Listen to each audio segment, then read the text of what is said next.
Hey, so I had a coaching session today where we talked about the psychology of eating. I had a client who wanted to discuss how to navigate changing her relationship with food.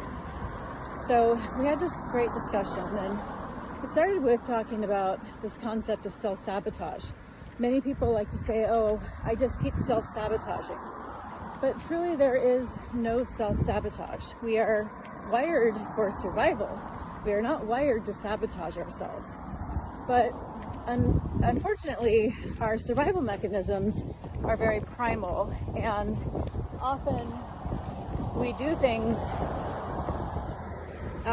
primally that our body thinks is for survival, but it's not really helping us in the long run. You know, it's making decisions out of stress that aren't helping us in the long run, but in the short term, it is comforting. It's getting us out of discomfort. So we're wired to stay comfortable, and we're wired for survival. So we need to not keep beating ourselves up and saying I'm self-sabotaging when we're not truly self-sabotaging. We are doing what we're wired to do. Understanding that is really critical, because then we can start peeling away the layers and really understanding what's going on. What do we really need at that more deep root level?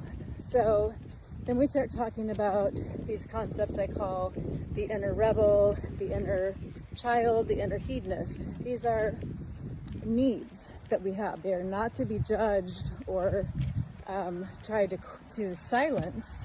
We're supposed to listen to these needs, but understand that these are deeper needs, but we're filling them often with food.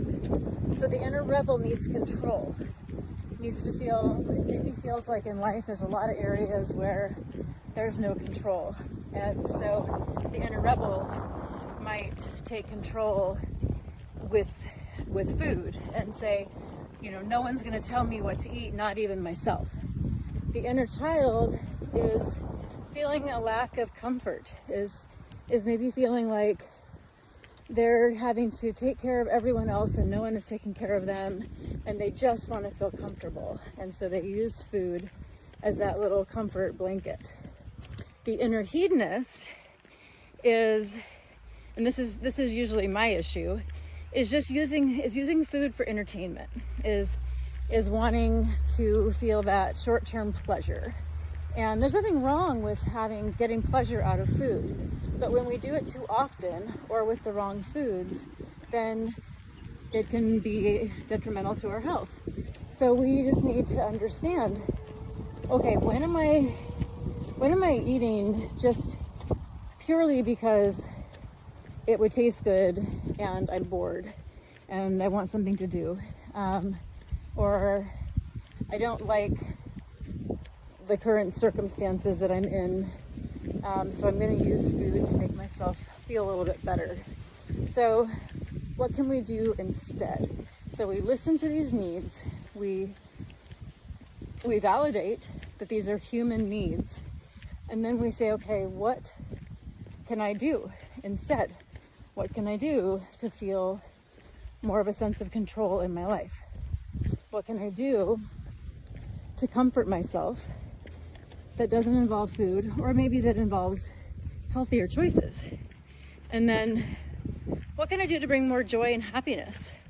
Do I need to have a really engaging hobby? For me, personally, I make jewelry and I'm a songwriter. So I can get really lost in both of those activities and get into a flow and not need food.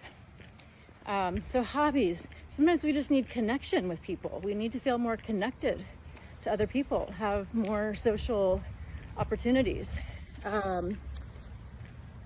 Sometimes we just need to do other like self-care, like go get a manicure or pedicure, something that feels like self-care, feels like pampering, or a hot bath with Epsom salts and essential oils. Just going and sitting outside in the sun, we get energy from the sun.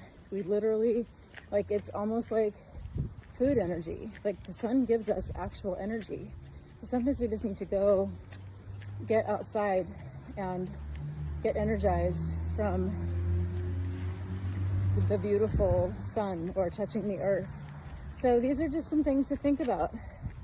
I just thought I would share because I think we all can get trapped with some of these reasons for eating that don't truly involve physical nourishment. Okay, have a wonderful day.